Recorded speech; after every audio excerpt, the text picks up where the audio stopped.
applications of the derivative in the natural sciences. It's going to start out with a kind of a friendly example. You're throwing a ball upward with an initial velocity of 96 feet per second. That's really fast.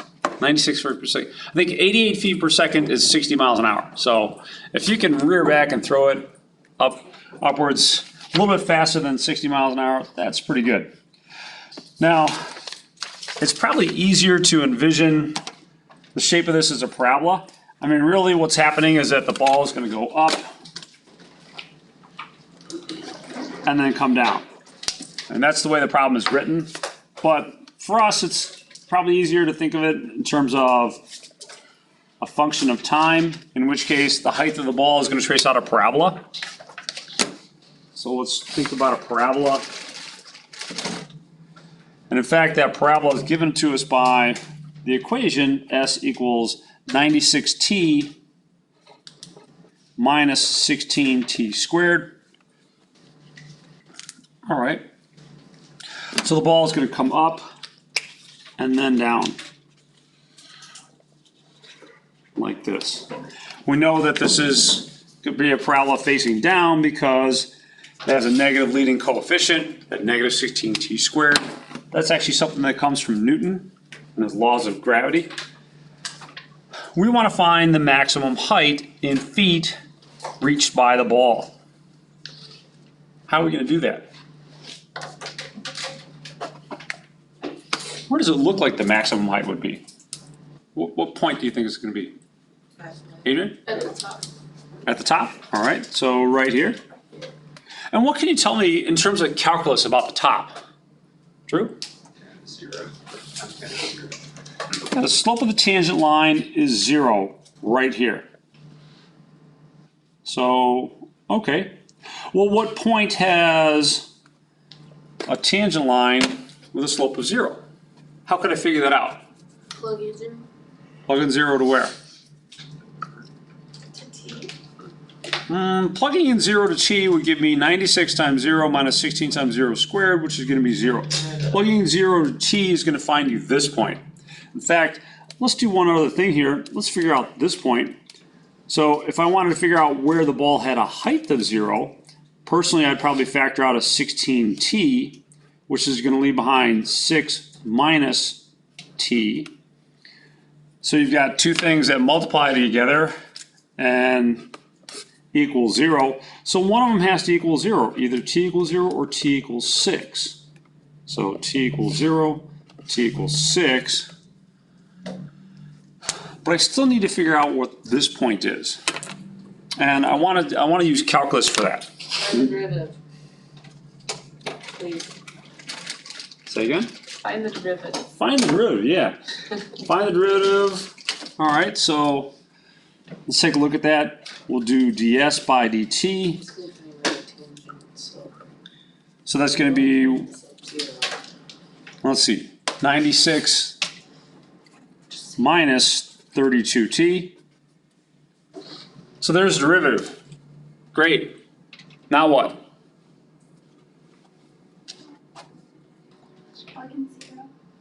There we go. Plug in 0 or something else?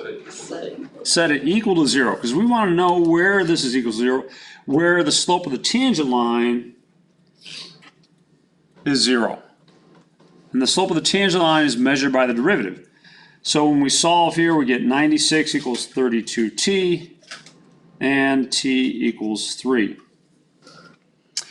But that's not the answer that WebAssign is going to want. WebAssign is going to want to know, well, what was the height? In fact, that's exactly what the question was. Find the maximum height in feet. This is just when it reaches that maximum height, and it makes sense that it happens halfway between 0 and 6, so all that's good, but it doesn't tell me the maximum height. So what am I going to do to find that? 3 to T. Yeah, plug in 3 to t back up here. So we'll call it S of 3 equals 96 times 3 minus 16 times 3 squared. So we'll plug in that 3.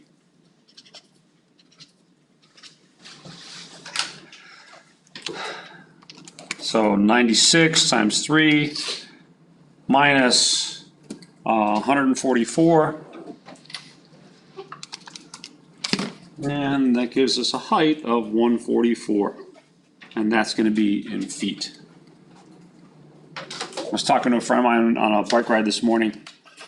He said, yeah, the automotive industry is totally in metric. So anyways, this example happens to be in feet. Hopefully you get comfortable with metric though. All right, not a bad one to start with. Thumbs up on that one. Okay there, question? What is Yeah. DS divided by DT mean? Like, I know you're trying to. That's the change, so S is your position. Okay.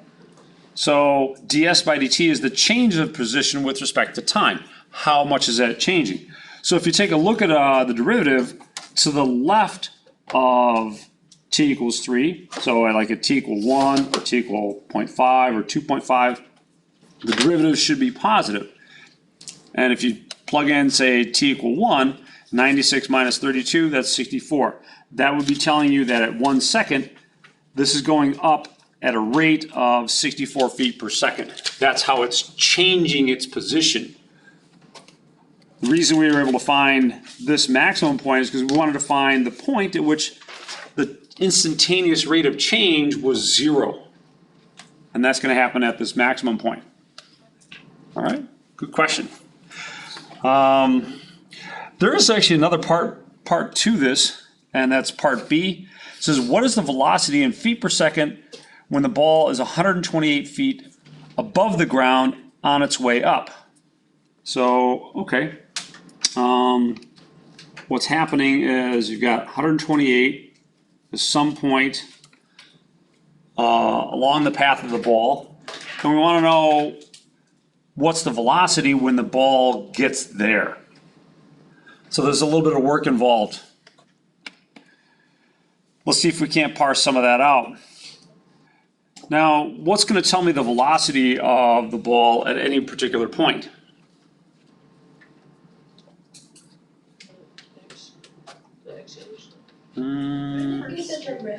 Yeah, the derivative tells you the velocity at any particular point. I need to know when does it get here and when does it get here. When does it reach that height of 128 feet? So, that's a good question. Well, I need to know the time that happens, but what tells me the position of the function, or of the ball?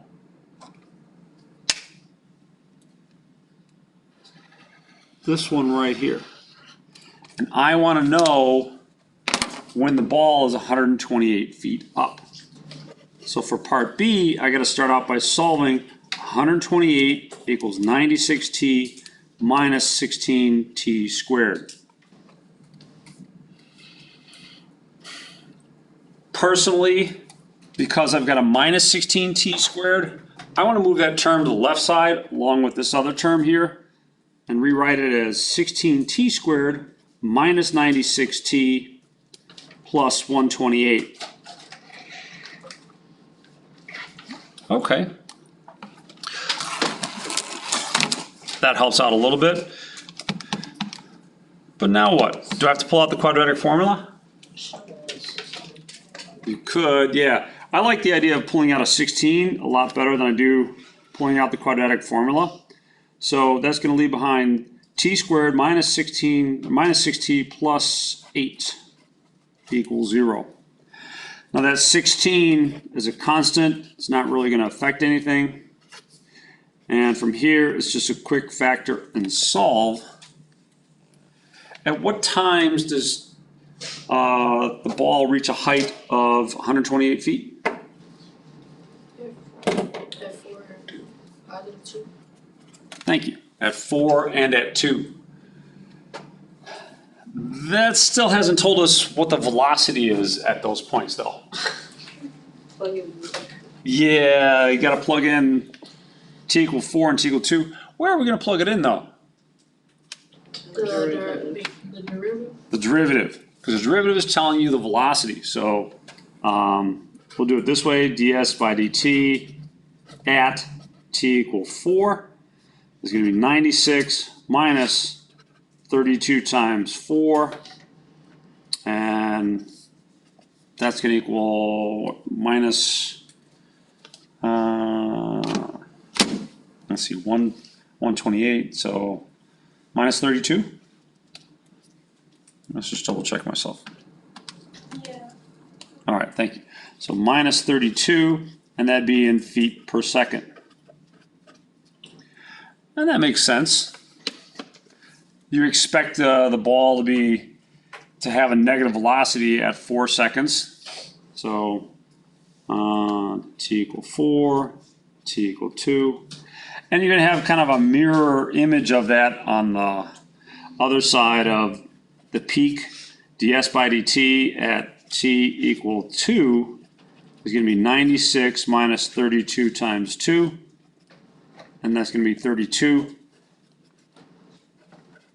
Units will be feet per second.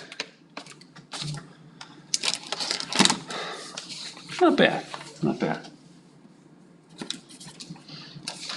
All right. Bless you. Comments or thoughts on that one before we move on to example B? All right, let's move on to example B. There is a link on D2L for this one. You can check it out, follow along. This kind of problem drove me crazy when I took calculus back in 19 mumble. It's just like, wow. But in the defense of my instructor, she didn't have Desmos available to her. And the part that really bothered me is that I couldn't really envision this motion. They said that a particle moves according to this law of motion. The part about it that's strange, though, is that it's moving along a line. And that's not really too clear. Draw a diagram that illustrates the motion of the particle, blah, blah, blah. That's already drawn for you on this. But the part that you might find difficult is to really envision what's going on here. All the motion is taking place along a line. So if you turn on the graph here, and let me see if I can't make this a little bit bolder. There we go. And move this slider, it shows you what happens. So take a look. It starts out, it moves to the right a little bit, and then it moves back to the left, and then it moves to the right and keeps going. So all this motion is taking place in one dimension, that is along a line. And it's kind of tough to see what happens and really understand the motion because a lot of it's retracing its own steps. It's going back and forth over the same line. So that's the reason that you do all this looping around here. And the reason, or the places that you choose to loop around are these places where the particle changes direction. And that's when you start drawing in these extra little tails and things like that. So, all right, let's go up here and work with this. It says find the velocity. Well, as with the first example, S is typically what we use to denote our position function. How are we going to find the velocity at a particular time? Yeah, find the derivative. So v of t is going to equal s prime of t. And what is the derivative? This is a nice polynomial. Help me out. Daniel? 3t squared minus 18t plus 15. Polynomials are wonderful. Thank you, Daniel. They're so easy to differentiate. That's why in Calc 2 you start working with infinitely long polynomials. Maybe I'll mention a little bit about that later. For now, there's your velocity function. If you want to know the velocity after 1 second, James, what should I do? You should plug in 1 second into the velocity. Yeah. So v of 1.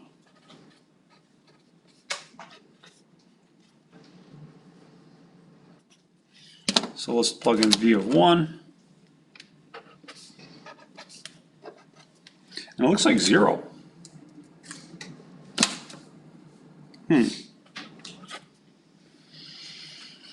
Okay. When is the particle at rest?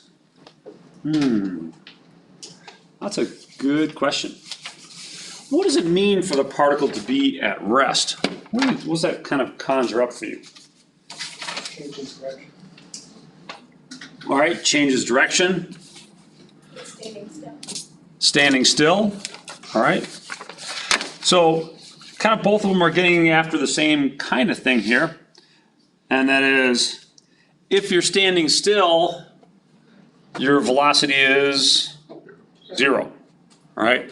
If you're changing direction, then that means your velocity has changed signs from negative to positive. And if you go from negative to positive, you pass through a brief moment where the velocity is 0. So both of them getting at the same thing. Thank you. So let's say v of t and set it equal to 0.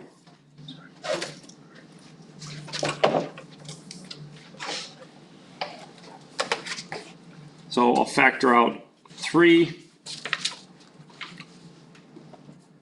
t squared minus 6t plus 5. That's equal to 0. And again, this is going to factor t minus 5, t minus 1. And let's see here. So I get 2 solutions, t equals 5 and t equal 1. Those are the places where the particle's at rest. So this is example B.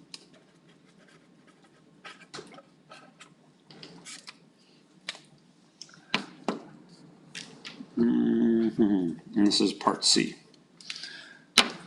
Yay. It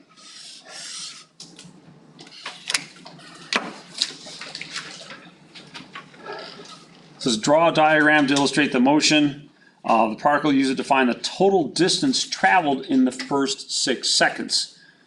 See the example below, which is different than your problem. And we already referenced this a little bit.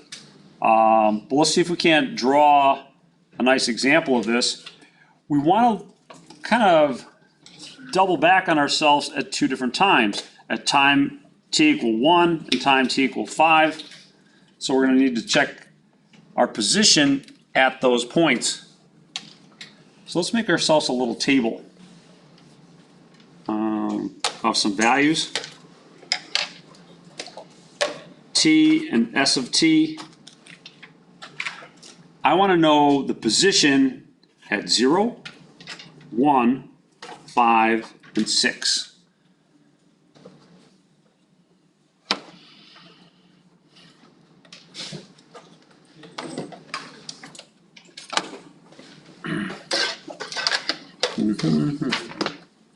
All right, so let's just remind ourselves how to do something on the graphing calculator.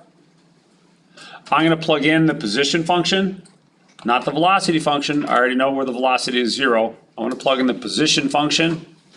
So let me clear out some stuff that's there. So let's see. That was t cubed. We're going to use an x, so x cubed minus 9x squared plus 15x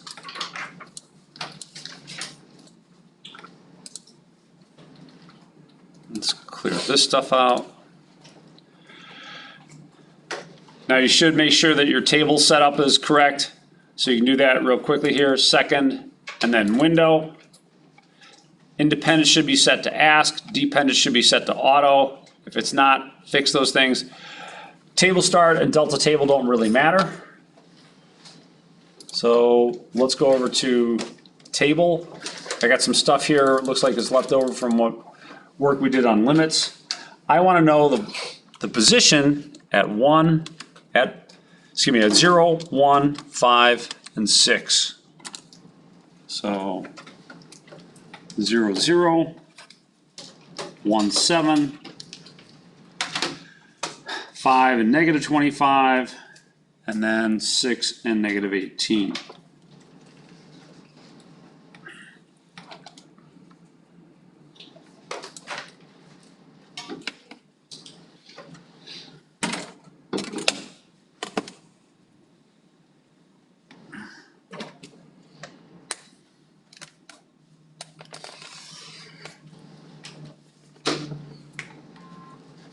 Okay, so I'm just gonna put t equals 0 here. So the particle is gonna start out right here. And in the first second of its travel, it's gonna go in the positive direction. So it's gonna loop out this way. And then after 1 second, after it gets to 1 second of time, it's going to loop back at a position of 7. So let's see if we can draw that. So we'll start out here, and then it's going to loop back. So after 1 second, it's t equal 1 and s equals 7. Oops, I was off screen there, my bad. So after that 1 second, then it starts traveling to the left. It's going to travel to the left for a while. It's going to go all the way left over to negative 25.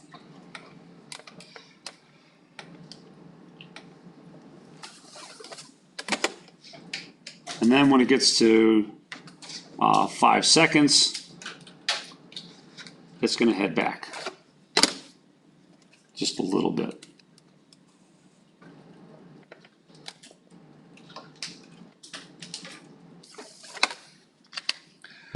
So let's take note of a couple positions.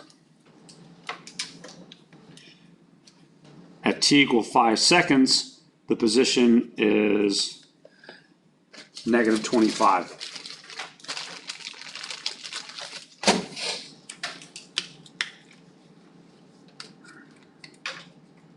S equals negative 25. And then we finish up our little path with this particle at t equals 6 seconds, t equals 6, and then the position is negative 18.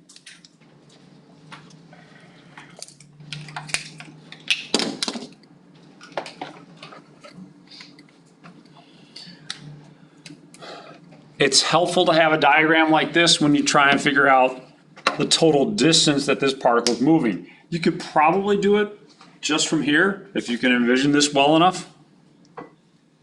Let's figure out how far the particle moves.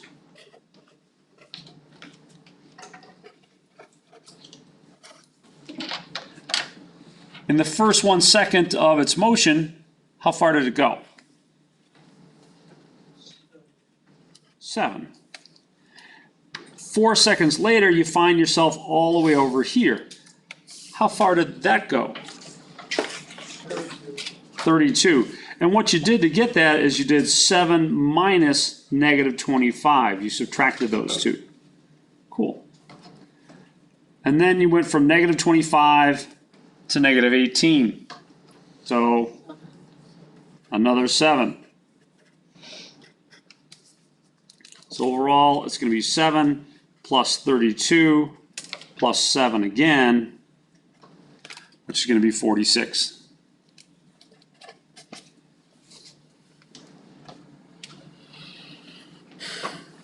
Like I said, you could probably get away with doing this without this little graph, but to me, it makes it a lot more intuitive. It's going to be up to you. So Yes. how did you pick your, like, what T was gonna be? Does it matter? Yeah, yes. So this is where you started. This is where we ended. So those are the two choices there. And then these are the points where it was at rest. And those rest points mean it's probably going to change directions and go back the other way. In fact, that's exactly what happened. So these 2 points were when it was had a velocity equal to 0. So that's how I chose those points in particular. You're welcome. Any other thoughts on this one?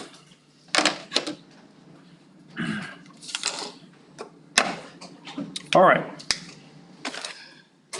Well, let's step away from the calculation for just a moment and ask you to think on problem C, or example C.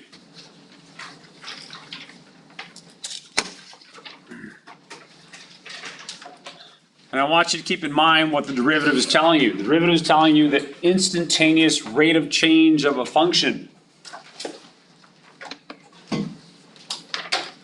So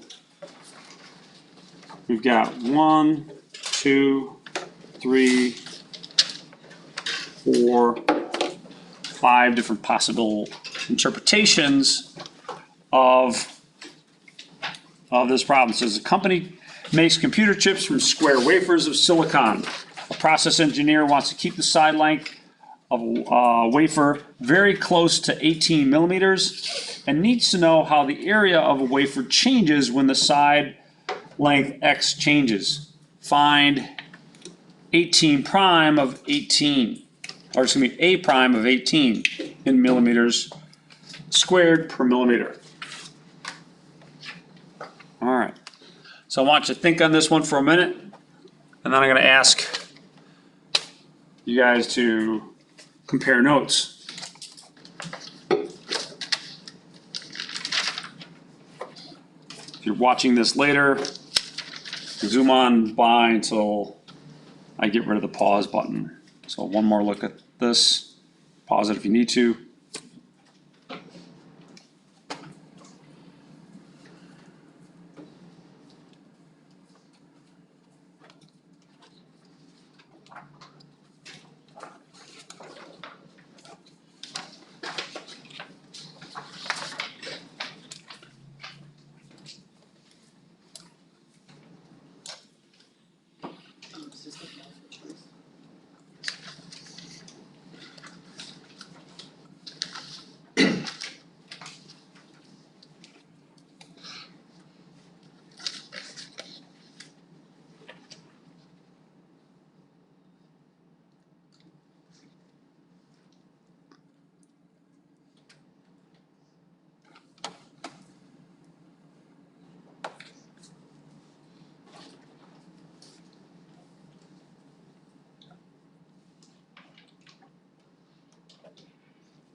Okay, consult with your neighbors. See if you guys agree. Which one of these is the winner?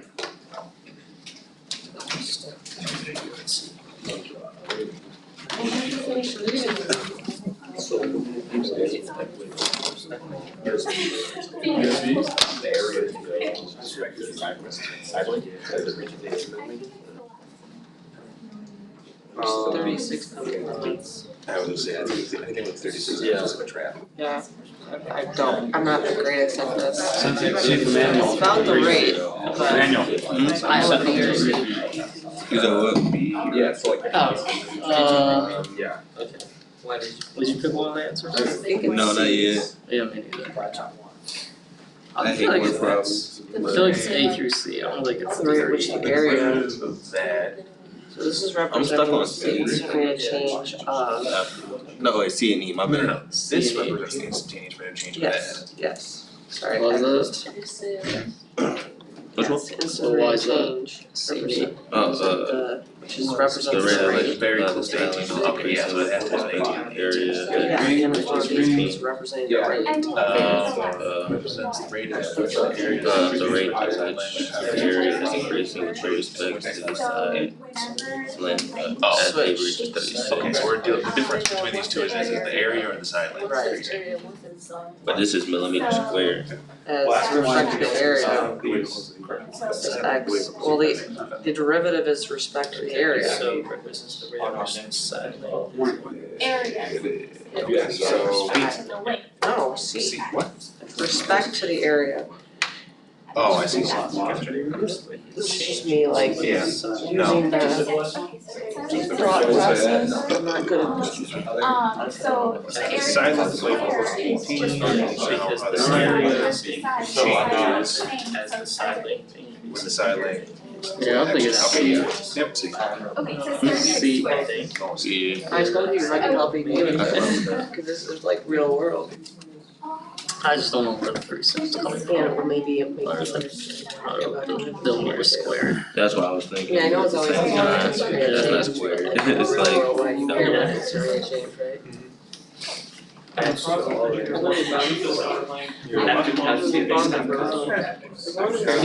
Yeah, right. I was gonna I'll be say. okay, but if he's like, it's D, it's C, or Oh, I'm on. I'm be like, no, no. And that's what you said. So this is to respect of, so that's to respect of, side length. Okay, Oh. so let me give you a few different notations, first of all, for what we're looking at. You're finding the derivative of X. So right here, the d by dx says we're going to take the derivative of a of x. Here, we can just write it as a prime of x, or you can write it as dA by dx. I kind of like this one. This is, again, Leibniz notation that we're using here. But what this is saying is that it's the rate of change of a with respect to x. So as you change x, how is a changing? Now, the first one, a, we can get rid of out of hand because it mentions nothing about rate. If I ask you for an interpretation problem of a derivative, you should mention something about rate. I mean, that's what this is. And, you know, on the last test, I was looking for not only rate, but instantaneous rate of change. So that means we could throw out A. A is not it. A mentions nothing about rate. Let's take a look at B.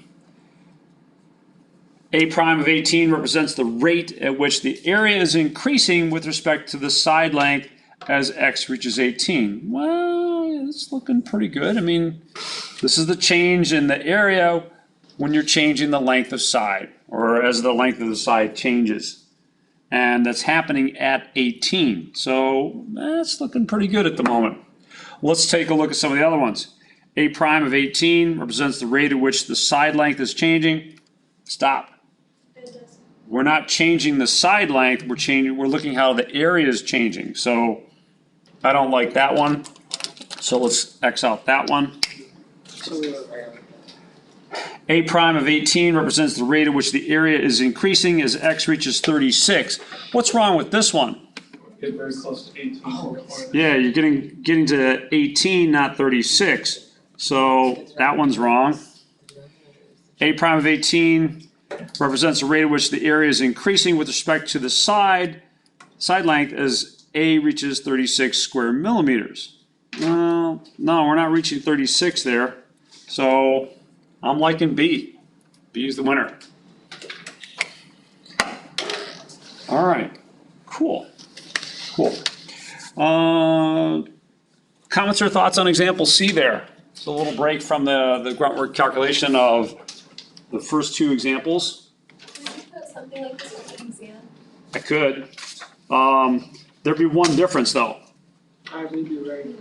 What difference do you think I would, how do you think I would change this problem if I put it on an exam? Yeah. No, I wouldn't give you 5 choices. I'd just say, give me the interpretation. So you would have to come up with this rather than just have a 1 in 5 chance of guessing correctly. All right. Carson's giving me this evil eyes like, oh man, that sounds mean. I can do it if it's multiple choice. All right. So we're gonna elevate that though.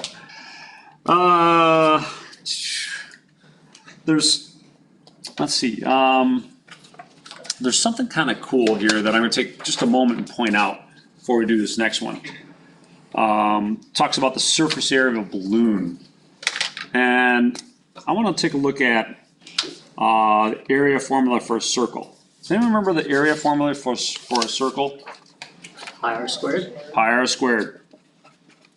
Now, let's differentiate this with respect to r. So on the left-hand side, that's going to be dA by dr. How about on the right-hand side? Can anyone differentiate the right-hand side for me?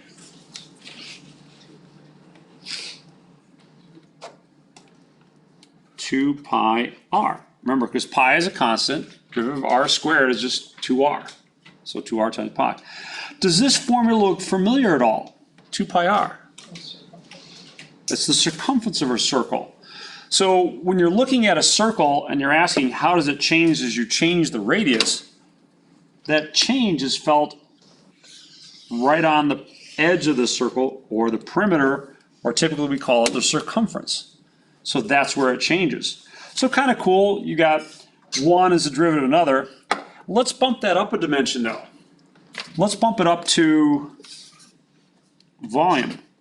This is something that Archimedes calculated a couple thousand years ago, a couple thousand years before Newton came up with calculus, Newton and Leibniz. Volume of a sphere is 4/3 pi r cubed. So that would be like the volume of a globe that you might have in somebody's office, or a basketball. But let's take a look at what happens when we differentiate this. dV dr.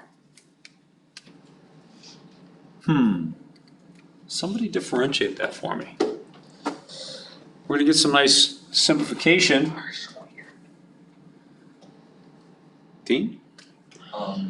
4 pi r squared. Yeah, 4 pi r squared. Now, just a moment ago, how the area changes was the edge of the circle. Now, how the volume changes is going to be the surface area. So that's exactly what this is. Call it S of R, or the surface area. Amazingly enough, things don't stop here. We can calculate the volume of a sphere in higher and higher dimensions, even dimensions we can't see, which is just like really cool. Beyond 3 dimensions, it's called like a hypersphere. But anyways, let's go back to the problem. Spherical balloon is being inflated. Find the rate of increase in the surface area with respect to the radius when r is each of the following. So, what am I going to have to do here?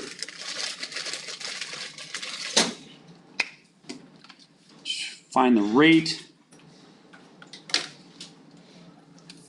of increase in the surface area.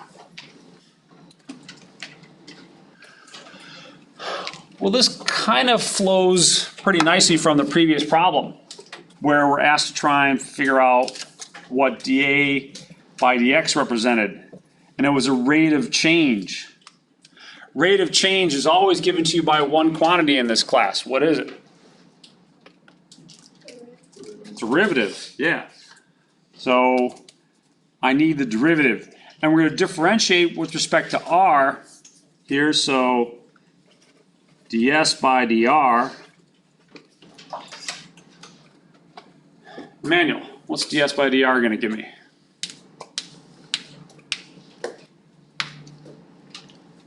Just differentiate this. Keep in mind 4 and pi are both constants. So,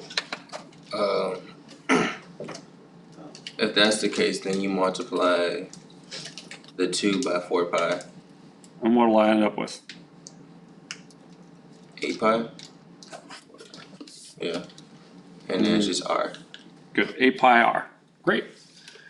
And if I want to know what the rate of change is at 1 and at 4, it's just going to be ds by dr at r equal 1 and ds by dr at r equal 4.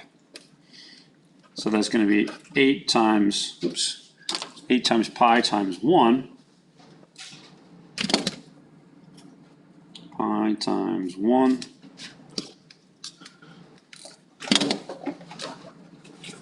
Or 8 pi. And down here, that's going to be 8 times pi times 4, or 32 pi.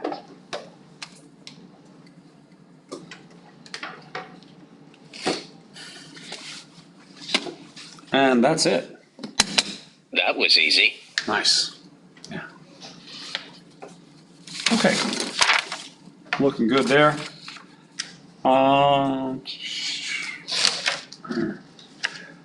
Let's keep going. Kind of a similar problem building on that one. example E, and I think I've got some of this programmed in for us in terms of, no, I don't. I thought I had this on Desmos. I don't. So, you know, let me just take another look here. 3.7.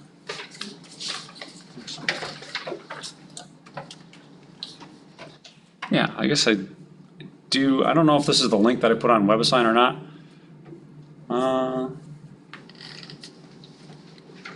Yeah, I think I called this example.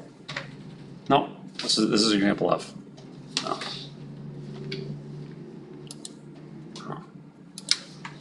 Actually, I think I did put in a little bit of it, but let's just go here and do this thing brute force. You might have to bust out the calculator or be clever with Desmos in order to do this one, and you know, do it reasonably well. It says the volume of a growing spherical cell is 4/3 pi r cubed. Find the average rate of change between the following radii. So the average rate of change is just going to be the slope of a function. So the slope of the graph between 2 points. So this is going to be your average rate of change. This is stuff that you did in algebra. Find the average rate of change. It's just the slope of a line between your 2 points. So here's your point at 6, here's your point at 9. If you wanted to try and find the average rate of change, it's just going to be this minus this over 9 minus 6. So if I did the calculation for part I, it would look like this. 3,053.63 minus 904.78 over 9 minus 6. And that average rate of change is 716.28. So that's that first one. Now I've done a couple more of these for you. In fact, I did most of them for you. I think I set up a little function to do this for myself on Desmos because I hate doing this stuff by hand. It's just not the kind of stuff that I typically want you to do. But what's happening here? What do you think the problem is trying to hint at by finding the average rate of change over smaller and smaller intervals? They're trying to get you closer to the instantaneous. Oh, perfect. Thank you so much. They're trying to get you closer to the instantaneous rate of change. And what would measure the instantaneous rate of change, Pranav? Derivative, yeah. So we can compare our last answer here to the derivative. So the average rate of change for this last one, we have to do kind of on our own here. So 4, it's going to be 927.59 minus 904.78 over 6.05 minus 6.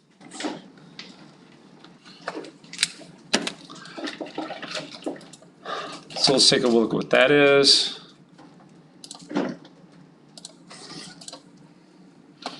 I'm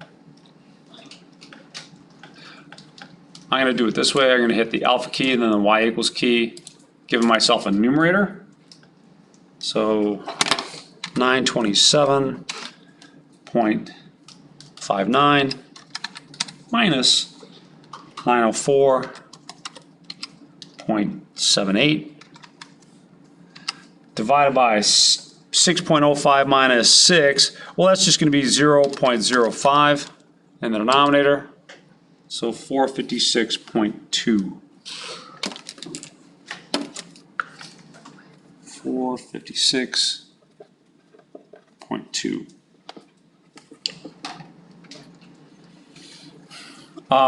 The difference in the numerator is kind of like the net rate of change. So let's see, times by 20.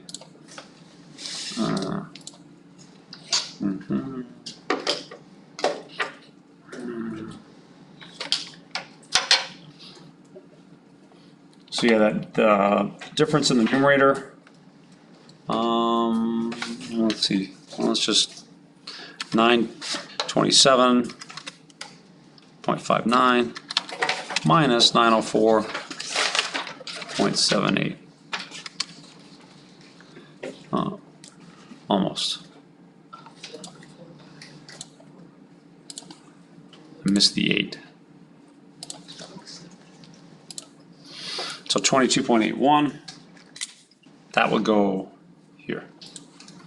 22.81, looks like I already got that one. Oh, all right. Let's compare it to the instantaneous rate of change, just to see how good of an approximation we're getting here. So what's going to give us the instantaneous rate of change? Derivative. So coming back up here, the derivative of this, we just already have seen that. That's going to be the surface area. So dV by dr is going to be 4 pi r squared, which is going to be, let's see, at dV by dr at r equals 6 is going to be 4 times pi times 6 squared. So 144 times pi, 144 times pi. Let's take a look at what that is. 144 pi. It should be reasonably close to the 456 that we got just a minute ago. Yeah, 452.39. So that's your exact instantaneous rate of change. Yes, Tony? So why are we plugging in 6? Like, I just think I just. Oh, sorry, Mia. Go ahead. Why are we plugging in 6? Yeah. Oh, just out of giggles. I mean, this is really approximating. I mean, if you're looking at the intervals here, you're getting closer and closer to 6. And this average rate of change near 6 is getting closer and closer to the instantaneous rate of change at 6. So the instantaneous rate of change at 6 is given by the derivative at 6. So that's what we did. We just plugged in the derivative. We got 452 and change. That's pretty close to what we got here, which is 456. This is an average rate of change, not the instantaneous rate of change. So we're close. Thank you. You're welcome. All right. A couple more here. Let's move on to part F.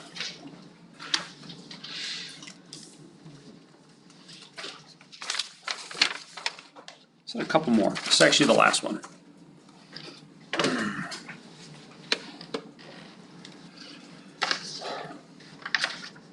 The tank holds 5,500 gallons of water, which drains from the bottom of the tank in 50 minutes. Then Torricelli's law gives the volume V of water remaining in the tank after T minutes with this formula. And that's for T between 0 and 50. Find the rate at which water is draining from the tank after the following amounts of time. Remember that the rate must be a negative number because the water in the tank is decreasing. So just kind of a little something to keep in mind as you're working these types of problems, more specifically in section 3.9. Let's see, so I want to figure this out at 5 minutes and at 10 minutes. So we'll start with there. But how am I going to figure that out? What's going to tell me how fast the water is decreasing or the volume is decreasing? Okay, suggestions? Derivative. Yes, thank you, sir. So the derivative. So we'll do dV by dt. That is, how is the volume changing with respect to time? So we need to differentiate this. Ugochi, what rule am I going to have to use when I differentiate this? Not exactly the quotient rule, because this is it's just a constant time. Yeah, the chain rule. So it's going to be the derivative of the outside, which is going to be 2 times 5,500 or 11,000. 1 minus 1 over 50 times t to the first power. Am I done? Now you gotta find that derivative of the inside. Times derivative of the inside. What's the derivative of the inside? Good. Negative 1 over 50. Remember, derivative of constant is 0. Derivative of this is just going to be the coefficient, negative 1 over 50. So maybe we'll simplify this a little bit.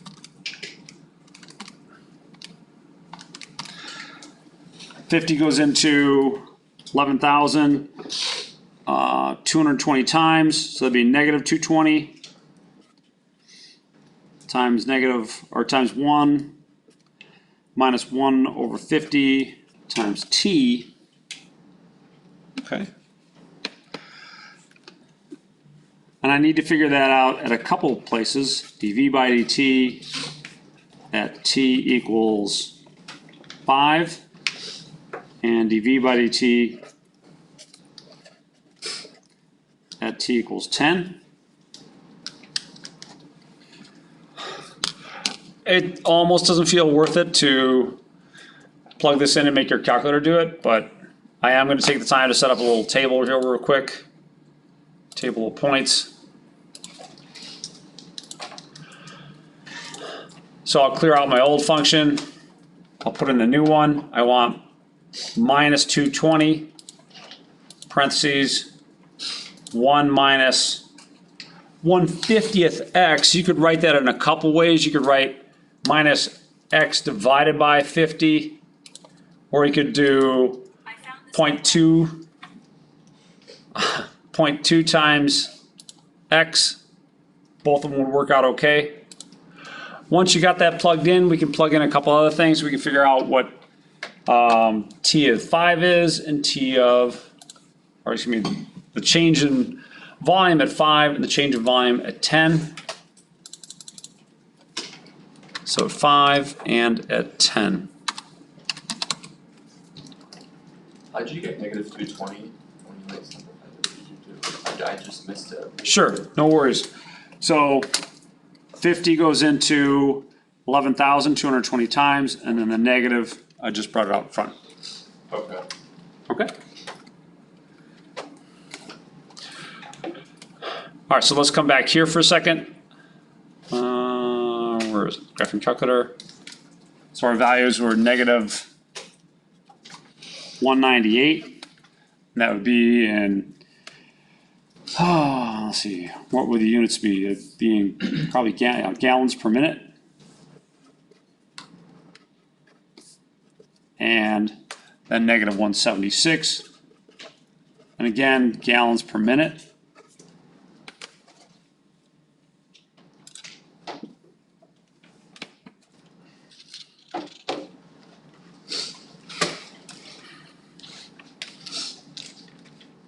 Okay.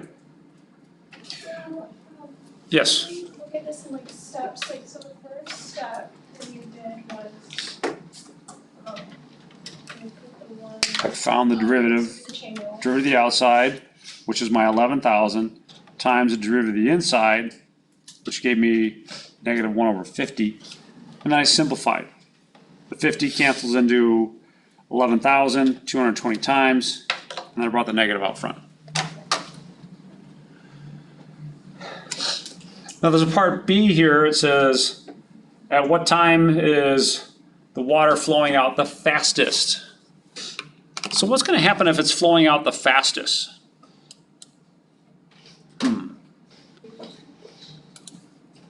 Well, Let's graph this between 0 and, I don't know, how far up should I graph this? Any suggestions? 50. 50, because this function's only defined between 0 and 50. And then let's let the calculator do the rest. This is a perfect place to let your calculator do all that extra work. If you hit zoom 0, that's zoom fit, and then you get this. Bam. So where is water flowing out the fastest? Bless you. It's flowing out at the same rate at the same time. Well, the rate of decrease in volume is, slowing down right at the beginning. When it first starts out, you've got a negative 220 for the rate of change, and that rate slows down steadily until we get to here. What's going on here? It's empty. Yeah, it's empty. The rate of change in the volume is 0 because it's empty at that point. So the maximum outflow is at t equals 0. That's going to be negative 220. And then the minimum outflow is going to be at t equal 50. So, at what time is in minutes is the water flowing out the fastest? That's going to be t equals 0. And then the dV by dt I feel like there had to be. would be negative 220. I know. Water is flowing out the slowest at t equal 50, at which point dV by dt is 0. Mia, you had a question? Tony. Tony, oh, I'm sorry. Yeah. Tony. What was that the graph of? Oh, that was the graph of just the velocity, or excuse me, the rate of change of the volume. It wasn't the change in the it wasn't the volume, it was the rate of change of the volume. I think I have let's see, do I have that one here? No, I thought I did. No, here it is. Here, example F. So let's take a look at example F. So here's your actual function. And you know what, I do have a nice little demonstration of this, so I'm glad you asked here. So this is the actual volume of the tank over time. So it starts out pretty full, 5,500 gallons. And then, slowly but surely you get down to 0 gallons after 50 minutes of draining. Okay, because looking at the graph of the derivative, it wasn't as clear. That's the versus. Let's make sense of the graph of the derivative because I want you to be able to interpret the derivative. So let's take a look and this is the slope of the tangent. In fact, this is the tangent line. And we can change that, right? So think about the slope of the tangent line. Where is the slope of the tangent line the steepest? Right here, right? And the slope of the tangent line, as you increase in time, the slope of the tangent line, gets closer and closer to 0. And finally, when you get down to t equal 50, it is 0. So the slope of the tangent line here is negative 220, and it slowly works its way up to 0. And that's what you see when you graph the derivative. Let's see, do I have the... you can actually see the slope of the tangent line right here. But let's actually graph the derivative as well. So we'll do y equals v prime of x. And the derivative, I agree, it's not as enlightening. Let's shut off this graph for the moment and see if I can't zoom in on this part of it. This is what we were looking at on our graphing calculator. And that is, the derivative starts off negative. And it starts off negative because water's flowing out. The volume is decreasing. And then, it's still decreasing, but the rate of decrease is slowing down because you have less water, less pressure, forcing water out the hole or wherever it's draining. And eventually it stops. So this graph right here is really saying the same thing as we saw just a minute ago. with this graph and the tangent line. It's just, I agree with you. It's probably easier to look at this and see, okay, yeah, I can see how that's changing and why it's not changing at all at t equal 50. But I would like you to have at least a decent understanding of what the derivative function represents here. Good? Sure. Anything else on this one? All right, I think you guys have earned yourself a break. We'll see you in a few minutes.